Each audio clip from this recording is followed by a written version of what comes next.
Hi everyone, Ryan here, Ion Capital Solutions. Hope you're doing well. So today we were supposed to have our Facebook Live presentation.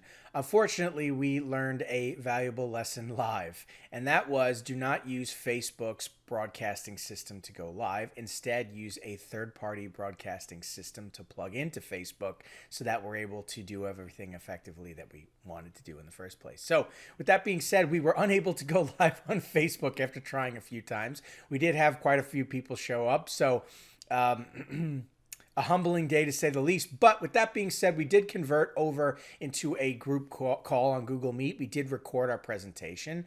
And obviously, if you're watching this video, you're about to watch that presentation. So without wasting any more time talking about setup and trial and error, here's a presentation you all logged on to view. Thank you so much for your following us, your viewership, and of course, your interest in Ion.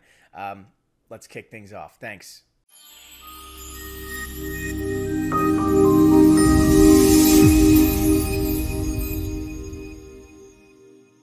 All right, so let's kick things off. For any of our viewers here watching this video, we did attempt to go live on Facebook today, and it did not work out so well. We had a lot of technical difficulties with getting it started, so we'll work on that for next time. But we are going to walk you through the presentation here. We're recording, so obviously if you're watching this, we did end up getting the information over to you. So welcome to our free loan broker training here. We're going to be walking you through the high level of business loan brokering, more specifically commonplace in the loan brokering space. We're going to be discussing some loan calculation on the business funding side, the real estate investment side, the marketing aspect. We're going to be talking about some other bits, as well as sharing information about us here at Ion Capital Solutions. So with that being said, we're going to kick off. I'm here with Christopher Van Buren. Christopher, thanks for being with us today.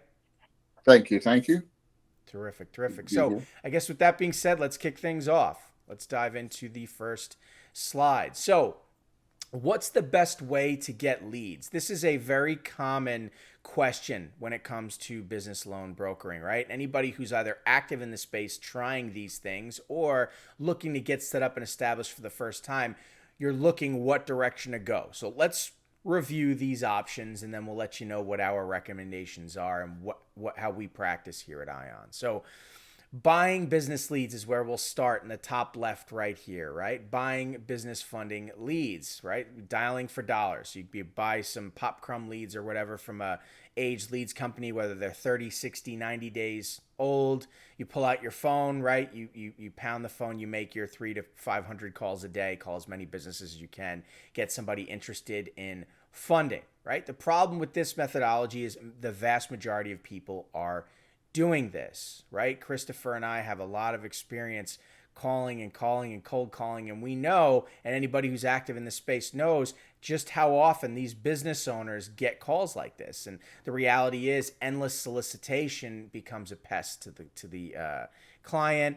And what happens as well is that this data is actually redistributed and sold to a lot of brokers. So what you end up with is very high contention files, as well as what we call in the business repeat offenders. These are people who frequently borrow money, have likely defaulted or missed payments in the past, have poor credit, and so getting them funded is more and more of a challenge every single time, right? And so that's the issue with buying leads. Do we recommend buying leads and cold calling? Absolutely not. For anybody who's out there cold calling every day, you'll be happy to know there is in fact a better way. So with that being said, let's talk about paid advertising, right? We know what it is to dial for dollars and buy leads and go that direction, but a lot of people want to hop on social media, start thinking about audience building, start thinking about running ads. Lord knows we've done it, running ads on Facebook and LinkedIn and YouTube and Google,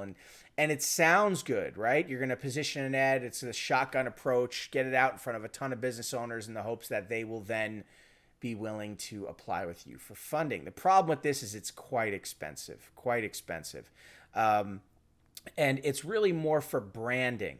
You know, you're trying to essentially let people know who you are and consistently run ads. There's usually a trial and error period where it takes anywhere from 6 months to a year to just find the right type of advertising for you, the right type of ad that connects with an audience the right kind of reach and targeting the right audience, a specific audience based on their demo, their geo, whatever it may be, there's trial and error with cost involved. And so anybody starting up a business that's not cash flowing and putting money out the door, understand it's going to be an expensive startup cost. How many of you have actually done just that, right? And set aside $50,000, whatever it is, to waste on building your business through trial and error and trying to make it all work.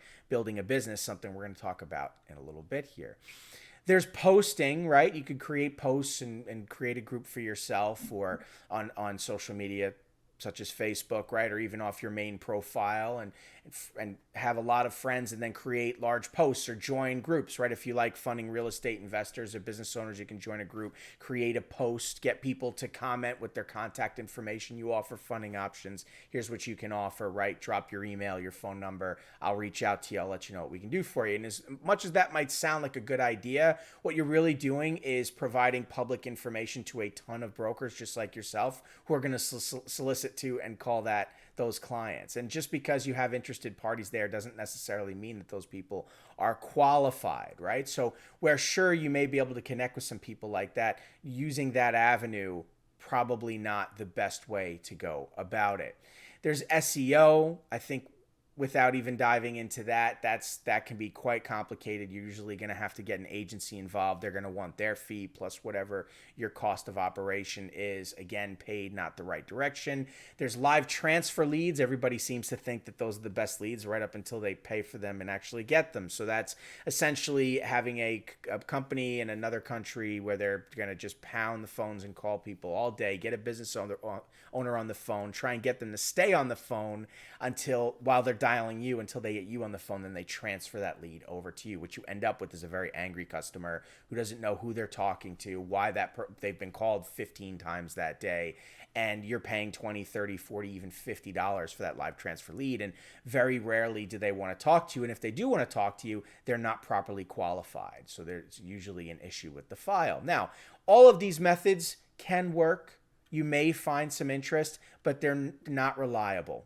Not reliable. Cold calling can be reliable if you have thousands of dollars every month to spend on leads. You're willing to sit there and make 300 to 500 calls a day or fill a calling center and have people pound the phones all day. You can make that work. But anything short of that, it won't happen. So with that being said, we do things quite differently here at Ion. We use organic multi-platform lead generation.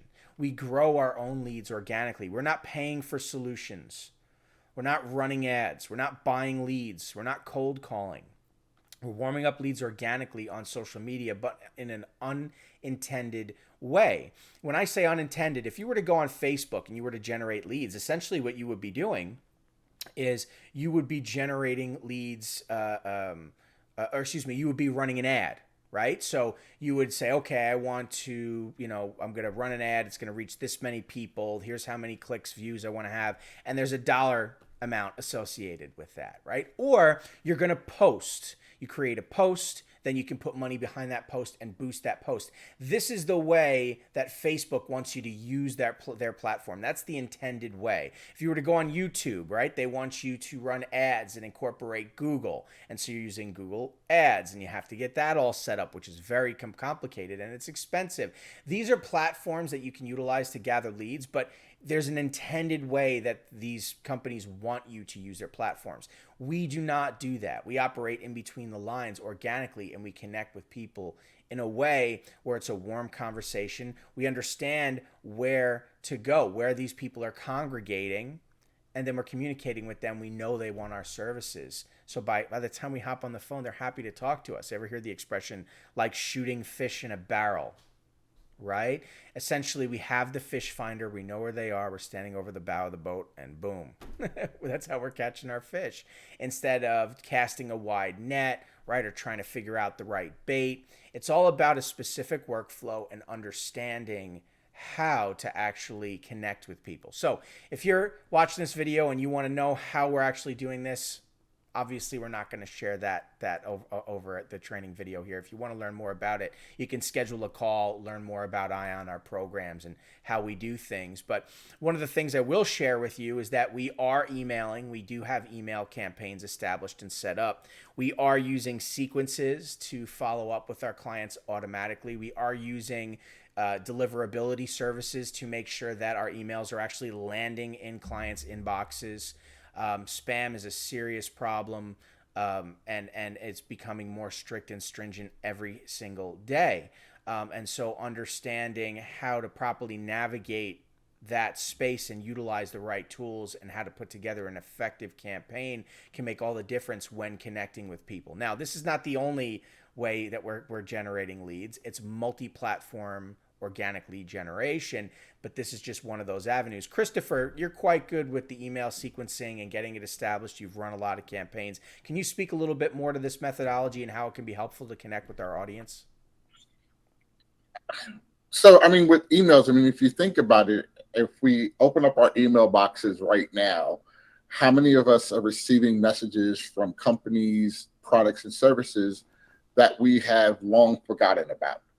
And literally with the ability to use technology and have these autoresponder programs, what these companies realize is that if I keep on sending you messages, when my message resonates with you, you're likely to open and take action. So the truth is, I don't know necessarily when someone's ready to make a move, but I want to be in a position to be there when they are making a move. And the best way to do that and stay in front of your people and generate the greatest ROI is by constantly sending out your messaging. And not all of it should be marketing specific. It could just be, hey, touching bases, seeing how you're doing. Again, if we know the people behind the email address and realize that these are people, what I'm trying to do is connect with people. And so I'm going to send solicitations about what I do, but I'm also going to try to do things that kind of engage a conversation, give them a reason to talk to me. And email is by far one of the most effective ways of reaching out and meeting the public. Absolutely. Absolutely. Well said, Christopher. And so one of the ways that we're connecting with our audience is this avenue, and being able to set it up and establish and keep following up with that person and making sure that they're seeing that email is just one of the things that you'll have to focus on in a marketing campaign. Domain health and having an effective domain that will ensure that your emails are being read, that you're not going to end up on spam lists or being blocked from servers is just a piece of the puzzle in building your business as a business loan broker. So again, the topic of building a business, something we'll touch on a little bit here. It can be a real can of worms if you know you're not familiar with these things. So just a little bit of a window into the future there, and one of the challenges that you can face. But anyway, that'll do it for our marketing part of the presentation. If you'd like to learn more, we can simply you can schedule a call with us. We'll talk about it. We'll let you know how our program works and what we can do to help you learn more about an effective marketing campaign. With that being said, I want to hit some MCA funding hacks. There's a lot of you that really get your start in merchant cash advance and trying to establish a business loan brokerage or simply a referral business for yourself to where you can find interested parties, forward them to the lender, and earn a commission, right? And so cash advance is what everybody knows: high interest, short-term loans with daily and weekly payments. Connect with the business, right? See if they need working capital, essentially, right? That's the beginnings of most business loan brokers' journeys. And so let's talk about it, right? There's this expectation out there, especially online, that, hey, it's fast funding, it's easy money, anybody can do it. All you got to do is run an ad or buy some leads, find some interested parties, gather their bank statements and application, forward to the lender, and congratulations, you're a business loan broker. Unfortunately, it's not that simple. That's not how it works. So anybody who's got this in mind, it's not going to happen that way. You may get lucky and strike gold and find somebody who just needs a quick loan, and bang, you earn a commission, and that's great as a side hustle, but there won't be consistency there. It's a little bit more involved. We're going to talk a bit about that here in just a second. But anybody with that mindset of, right, you're going to be a millionaire, all you got to do is forward to the lender, your mission crucial part of the puzzle, and that is qualifying clients and underwriting files that come in. And that's not the lender's job, that's your job as a business loan broker. So very, very important. But with that being said, let's dive into an example, okay? And first, I have one slide I forgot to mention is expectation is the root of all heartache, Shakespeare, okay? Terrific, terrific quote. Definitely speaks to the point here, right? Having this false expectation, this preconceived notion that it's going to be that simple and that easy is going to be a problem. And unfortunately, we have competitors out there who are teaching people this, that it's just that simple, and it's not. It's not. So what it really comes down to in business funding is loan repayment, and can they afford it or not is the bottom line. That's the main reality here. And as business loan brokers, it's our job when connecting with these people to understand, can they afford the loan, right? Understanding right out of the gate that lenders will allow roughly 16 to 18% of a business owner's monthly gross revenue to be paid out to lenders for repayment of a loan. And this includes their own loan, right? Meaning that if a client already had a loan, how much of their monthly gross revenue is going out the door in repayment? And then if the lender's considering giving them another loan behind that, well, what do those add up to, right? And so understanding and measuring for ourselves out of the gate, can a client afford the loan, is everything. We need to have our calculators out on that first initial call. If we don't know these things and we just forward to the lender, we have no idea if what we're spending time on, phone calls and doc trade and submission and back and forth and follow-ups, if any of that's even worth our time. And if we're doing that and we have a bad file, we're literally wasting our time. There's no monetary value associated, right? I mean, let's look at an example of a business loan. A business will need enough revenue to support repayment of a loan based on the allowance of 16 to 18%. Okay, that's our example. So we're talking about a cash advance here, right? It's a $100,000 loan. The average factor is a 138, meaning there's 38% interest on top of it, right? So 38% interest. Broker points is 8 points. That's what we would be charging, right? So please understand that you're going to have the principal, right, which is the loan amount, the interest, right? But then we also have our points. That's what we're charging. That's how we earn as brokers. So when you take 38% and you add another 8 points on top of it, or 8%, you get to 46%, okay, a 1.46 factor, or a 46% interest rate overall for the payback. Okay, what that means is that this client will borrow $100,000 and the cost of that $100,000 will be $146,000. Okay, so with that being said, again, $100,000 paying back $146,000. We need to understand if the client can afford that payback. Well, first we need to understand essentially and measure the percentage of affordability, right? So $100,000 in revenue. That means that they can afford roughly 16 to 18% in monthly payments at a maximum, right? So in other words, $16,000 to $18,000 if they were paying back $100,000, except it's $146,000, not $100,000. So it's going to be more than $16,000 to $18,000 in repayment. But with that being said, we need to first understand the average term of a loan. Well, merchant cash advances are generally within 12 months. The average term is between 6 and 8 months. So for this example, we'll use 8 months. Okay. So with that being said, all you do is take the payback, $146,000, you divide it by 8 months, right? And you're going to get $18,250 a month. Okay. So that's 18.25% of their monthly gross revenue. Okay, so can they afford it? Yes, they can afford it. At an absolute maximum, they can afford to borrow. If they're grossing $100,000 a month, they can afford to borrow $100,000, paying back $146,000. At an absolute maximum, they could afford that payment schedule. Okay, but do they have other loans? Right? Do they have other loans that they're currently paying for? At 18% of the maximum, if they already have 8% of their monthly gross revenue being going out the door, paying off other loans, then they only can afford 10% of their monthly gross revenue in repayment. So could they afford the loan in that case? If 8% is already tied up with another loan, nope, they can't. So if a client's asking for that much money, it's your job to tell them you can't afford that much money unless we're going to pay off that existing position and put you in a true first position where they can essentially pay off their other loan and then use the remainder of the funds to fuel their business. So sure, we can give you that money, but you're going to have to use that money to pay off your other loan before you can use the rest for your business, whatever it may be. If this is sounding complicated, it should. That's the point. It's understanding this is the complexity around business funding, merchant cash advance, term loans, understanding affordability and how it all connects and how it works. Okay? The other thing to understand is that there's other factors that weigh into this, such as revenue, right? If we're looking at revenue with a client, we pull up their bank statements and we see deposits at the top and it says they're doing $100,000 a month in deposits. That doesn't necessarily mean that it's revenue.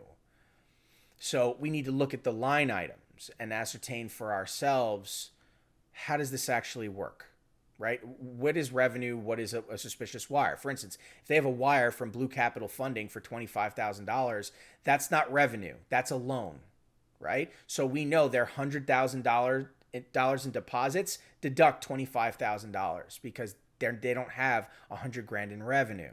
They have $75,000 in revenue.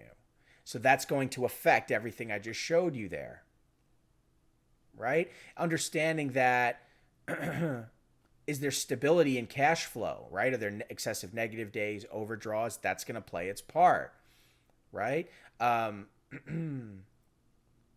there other accounts? You're going to see wires, transfers from other accounts. There's a transfer from account ending in these 4 digits. What is that account?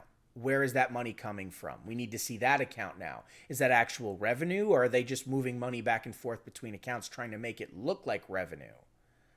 These are the things that the lender is going to be doing. Their underwriting team is going to be looking at. It's our job as business loan brokers to know how this stuff works so that we can ascertain for ourselves whether or not we have a deal, whether or not they can afford it, whether or not their expectations are realistic. And if we don't set that client straight up front and let them know what's available to them, what's not available to them, we may be shooting ourselves in the foot. We may be putting ourselves in a position of wasting our own time because they'll never agree to the terms. They think they deserve something that they're not going to get. They have unrealistic expectations, so they're going to be upset and bothered, and then we believe that we're doing something wrong or there's something the lender's doing wrong or whatever it is. And reality is you just don't understand how the deal really works. And so it's creating a whole lot of chaos and confusion. Us as business loan brokers, it's our job to be the glue to hold all of this together. Okay, so there's a little bit about business loan brokering, merchant cash advance more specifically, how calculations work, understanding the numbers. If you want to learn more about it, there's a bunch of free trainings on our YouTube channel.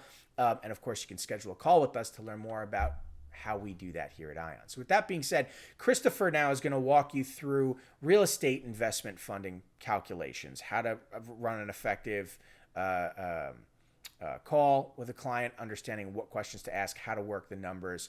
Real estate investment funding is a very, very lucrative and active loan brokering space. The products are a lot more advantageous to the clients. The interest is far, far lower.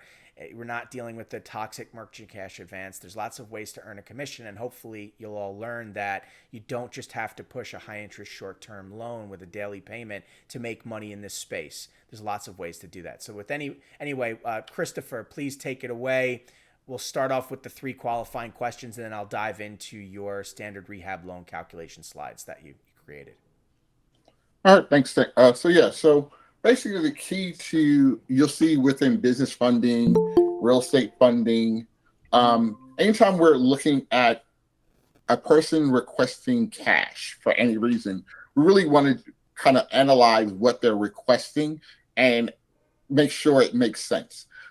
So just in business funding, there's a set of questions you want to know, fundability. It works the same way in real estate. We want to make sure that what a person's requesting, that they have the experience and capabilities of handling that project. And as consultants, our job is to lead them in directions where they can have the most success. So rule of thumb, when I'm talking with someone and they're talking about they're interested in real estate, one of the main things I want to get a roughly idea is about how much cash they're working with. Because in real world terms, money makes money. So when someone's saying I want to do a project, automatically in the back of my mind, my simple math is, if you tell me what the purchase price is, you tell me what your rehab budget is, that's your total cost. I'm going to say, okay, you need to cover 30% of that number. And the way that 30% is allocated will be between down payment, closing costs, reserves, and the ability to start your rehab. Because the truth of the matter is, when a person does a rehab loan, the bank doesn't say, well, here, take the money and do whatever you want. They get the money, they get repaid money they put out. So when I'm looking at someone's fundability, I want to make sure that they can afford the project, not only the down payment, not only their closing costs, but could they handle making mortgage payments for 6 to 12 months? Do they have 10% of their overall budget to start the rehabs? Do they have money to get the contractor going? Those are questions I'm going to find out. And that's why when I look at a deal, when they tell me their numbers, I'm automatically in my mind, boom, 30% of that equals X. So I already have an earmark on what they need beforehand. Second thing we're looking for in this example is what's the experience look like? So with inexperience, I use the analogy platinum, gold, and silver. The more experienced you are, the more of a proven entity that you know what you're doing, the bank's going to give you more favorable treatment. If you have limited experience, the bank's going to see you as a higher risk, and as a result, charge you accordingly to your risk profile. So experience is a key factor. And when I say experience, I'm looking for what happened in the last 3 years. We're only going back a small window of time. We're not dealing with someone who's had rental properties for 10 years. I need to know what you've done in the last 3 years, because obviously the market has grown, changed, and adapted over the last several years. And that's what I'm using, and that's what I give weight to. And then the final thing, as far as how hungry, and again, we all have a limited amount of time when I'm talking to someone on the phone, are we talking about an active deal right now? Because I realize that I only have so many days and hours in a day like everybody else. If we don't have a deal right now, then my mind, I know to put them in a different bucket. That bucket means let me follow up with them. I don't need to spend as much time. The urgency for them is not as high. So I don't need to give them urgency at that moment. I just got to build rapport and then nurture them. But what I want to find out is, if we have a property right now, then we have a timeline. We have a deadline to meet. And I want to use that deadline when I'm doing my negotiations with them, explaining my funding program to them, that how my funding is going to hit their timeline. And that urgency is my urgency. And we're working in tandem. And I'm also protecting my time, because I'm giving energy to the highest priority thing when it occurs. So that way I'm not burning myself out. All right. And then I think we'll roll right into just kind of effective running a consult. Literally, I find a lot of people look at lead generation. These are not just random data points. Really, instead of going shotgun, be an assassin. Learn the people you deal with. You don't have to deal with a lot of people to make money, but if you work and get to know who's behind the email address, who's behind the phone number, you're going to have more than enough opportunities to win business and be successful in this industry. These are real people, not just email addresses. And the quicker you can get to learn who they are as a person or as a business person, the sooner you're going to be able to have success in doing your brokering. I'm sorry, doing two things. All right, so property one. So let's go with the first questions that I usually ask. Do we have a property in mind? If not, do we have a zip code on where you like to do your work at? Because what I'm looking for is different properties are looked at more favorably than others. If the property is in a rural state, I can kind of cut that interview a little bit shorter, because I know I don't do a lot of things in a rural area. Or if I'm looking at an area that, say, has a high crime rate, I realize that I might be limited into lenders that might want to deal with a certain geography based off of their crime score. So again, knowing where an investor works at gives me a lot of insight on how I'm going to submit and what lenders I'm going to go to, because again, there's a lender for every buyer, but my job is to know what that lender is. Next questions are purchase price, renovation budget, property value, ARV. What am I buying it for? What's my rehab budget? Those two numbers are my total costs. Usually the current value of the property is the same as the purchase price, but sometimes that's not the case. And then finally the ARV, because the ARV, I need to know what the property is going to be worth after you repair it, because I'm doing all my math on the first two sets of numbers and that last number are where I do my math at. We can go to the next slide. So simple formula. Tell me your purchase price. I add your rehab budget. That's your total cost, total loan to cost. What am I really spending out of pocket? I don't care if the house is worth 300. If you're buying it for 100,000 with 50,000 out of the rehab, my numbers are based off of 150, not 300,000. So we only lend on your true costs, not if there's additional equity. We don't lend on the additional equity. We lend on what you're spending on contract. And then that's the first equation. The back half is that I look at the total cost of the project and I look at the ARV. And then when I look at the ARV, I take a percentage of that. And what I'm looking for is to see which number is smaller, because that's what the bank's going to lend. They'll lend up to the LTC to a certain value or the ARV, whichever is lower. So there's two sides of the scale. The bank chooses the safest part, the safer side. So here's an example of, you can kind of run to. Might want to take a screenshot of this. I'm sure if you join our program, you'll also have access to this. But quite simply, purchase price is 200, rehab is 70, total cost is 270, ARV is 350. So in these calculations, I'm able to use 85% loan to cost or 70% of the LTV. So when I'm looking at how my loan is based, my loan is going to be based off of the 270 times 85%. That's the loan amount that I can get off of cost. Then I take a look at what I'm doing from there is from that 229, the bank always holds an escrow 100% of the rehab budget. So 229 minus 70, 159. So when we look at 159 divided by the 200 sale price, we see that it falls within the 80% bracket. When we look at the LTV ARV calculations, 229 divided by 350, we see we're at 65%. So when we look at this overall equation, we know that this will be green light on either side of the lender's equation, because the 229 loan amount is supported both by the cost estimate of the work and the actual repair value of the work. And then it's just real simple. You take your purchase price minus what monies the bank's lending you towards the purchase. You subtract those two, and that tells you how much equity you need. In this case, they need $40,000.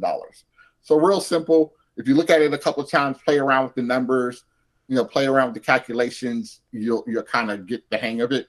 But if you do have questions, when you're part of the team ION, you're paired up with a mentor, and we'll help kind of go over those numbers and get you real comfortable with calculating those figures kind of like in your head. Absolutely. Which is a huge part of being a business loan broker, whether you're looking at business funding or here real estate investment funding. Make no mistake about it. You have got to understand how the numbers work. You don't need to be a mathematician. You just need to know your formulas, understand what makes a deal, breaks a deal. That makes all the difference as a business loan broker. It's not just qualifying a client with questions. It's working the numbers as well. If we don't do those things and we just forward deals to the lender, it's gambling. Might as well take a bag of quarters, go to Vegas, put it in the slot machine, pull the slot, and hope your winning numbers come up. And that's not a business model, right? So with that being said, there's a few other slides here. Christopher, do you want to hit these as well, or can we skip over these? I mean, they're just kind of basic things. FICO score. No matter how we look at it, FICO rules the world. And the better your FICO score is, the better your pricing is.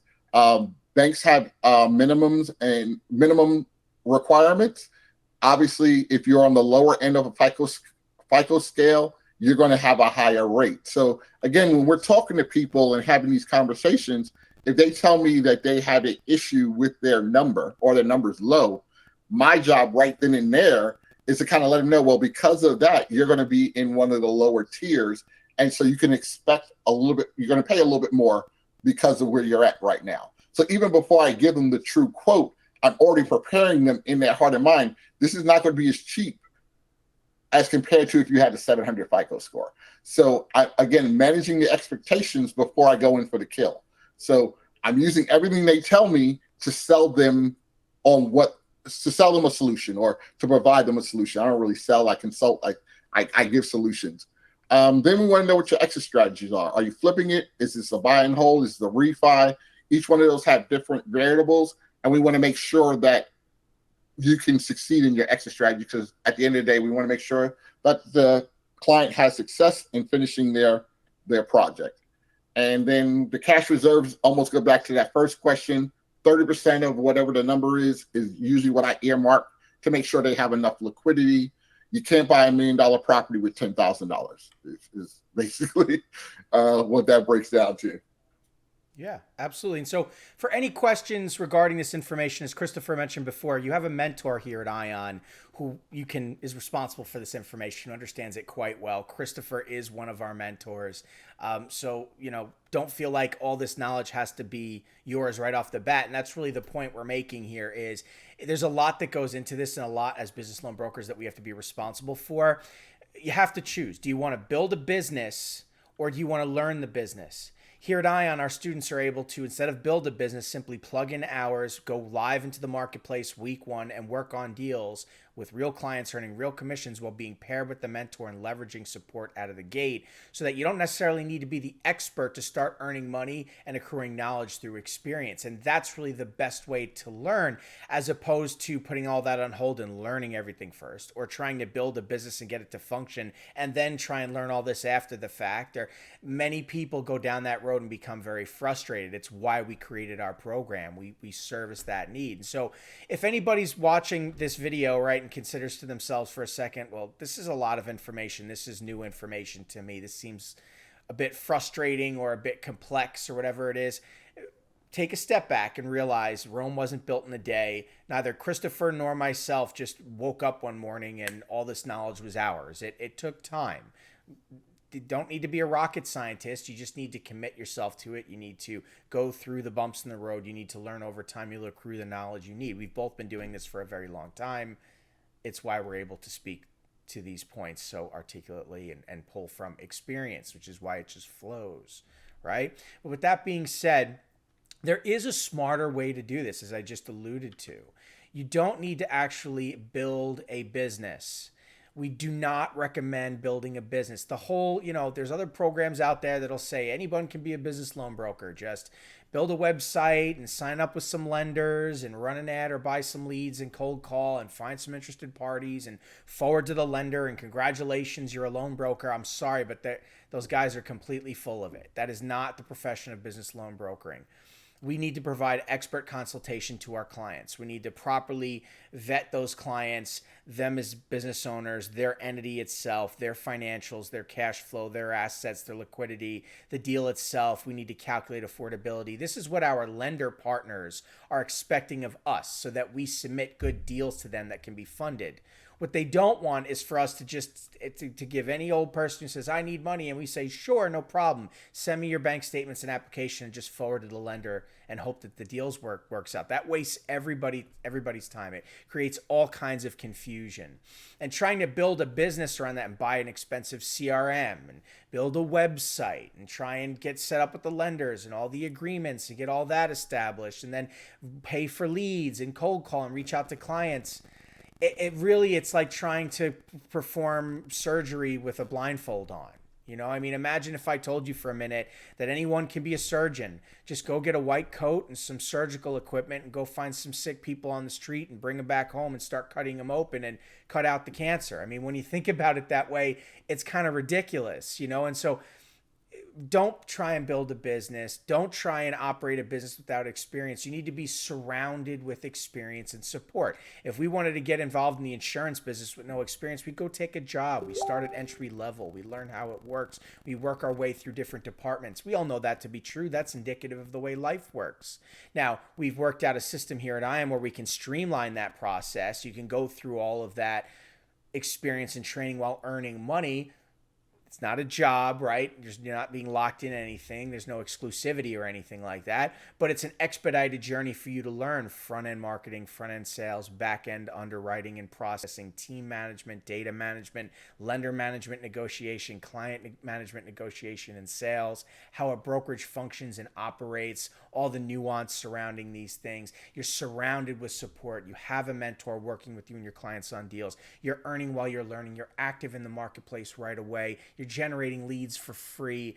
This is what you want to learn. This is the business. And through experience, you will accrue knowledge. And that's the best way to learn. So if this interests you, please reach out, schedule a call.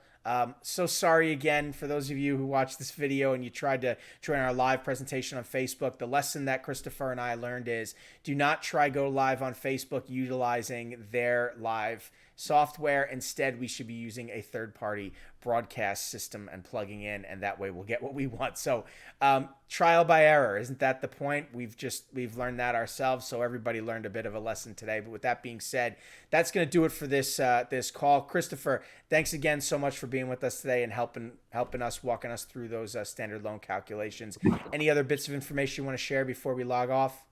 No, just, I'm just, looking forward to working with the people who are ready to take action. We really do lay out, not just say a blueprint, but we really give you action items. And if you're true to the items that we show you and put those into place, you'll get all the support and you'll see tremendous levels of success. Absolutely. Well said, Christopher. Thanks, everybody. Good luck on your deals. Good luck in your loan brokering journey. We're only a phone call away. Thanks for your time. We'll catch you in the next video.